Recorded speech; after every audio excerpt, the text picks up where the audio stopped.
Yep. So you were talking about people asking you what you focus on or Yeah. what types of organizations you talk to. And you mentioned anyone that has people involved in it. Yeah. So one of the topics that you focus on is kind of like soft skills, the essential human skills needed in the workplace. Would you mind touching on what that looks like in your view, and then also how we can, as an organization, help people build up those soft skills or nurture those soft skills? Yeah. It's always so funny when I'm always put on the soft skill track, right? And it's like, without these soft skills, you don't get any of your other stuff because we are people first. We are whole human beings. I think one of the biggest things that I talk about is like we have asked people to come do their job, do it right, do it fast, and leave all your stuff at the door. And we could argue that maybe that was possible. Post 2020, it's not possible. Like they are sicker than they have ever been. They are struggling more than they've ever struggled. The world kind of feels like it's on fire all the time. And a lot of people don't even have bandwidth to think about that because they have so much going on in their individual lives. And they're coming to work for you. And so it doesn't mean that we like bring all our stuff with us. It means that we ask them to still come as a whole human being. And we create that culture where they can show up as all of who they are, no matter their beliefs or what's going on in their lives. And yes, they still need to do their job. There's accountability and all of that. And so these human essential skills, it is the elements of self-awareness, how do you respond to your life versus reacting from your emotions, which most of us are reacting from our emotions a lot. And we feel like we're controlled and manipulated by our emotions. And then we react from them in terrible ways, and then we beat ourselves up, and the whole cycle repeats. And that's really not what emotions were meant for. And so like a huge part of the work that I do is focus on that, the emotional well-being piece. Like, how do you feel it all? How do emotions come up in you? How do you talk about them? How do you cope with them? How do you move your body so that they don't own you and stay stuck and they move through you? But then you also have to figure out, because that's going to help you turn towards yourself.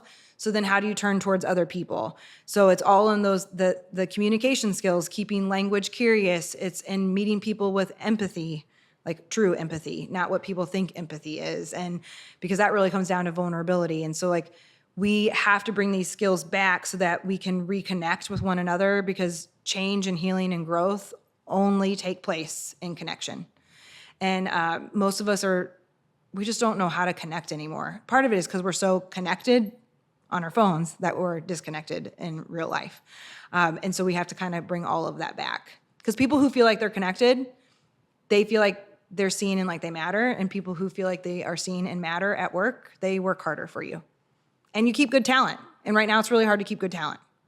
So if I had an organization where we want to make that a focus, we want more empathy in the workplace, we want people to show up as their whole self, and maybe we feel like people are reacting on emotion. Yeah. Where do we start to change it? What can we do in a week or a month to start to get on the right track? Yeah. In a perfect world, it comes from the top, right? Like that's a perfect world, right? Where I get to work with the leadership and start getting them the skill sets, and then it trickles down. A lot of times when I'm being called into organizations, I get this like whole piece of, well, our managers like really, really need you, right? They're the ones dealing with all the people things. And then we get to have that conversation of like, yeah, but they're going to come learn all of these things, and then they're reporting to you, and you don't necessarily have the same skill set yet. You might think you do.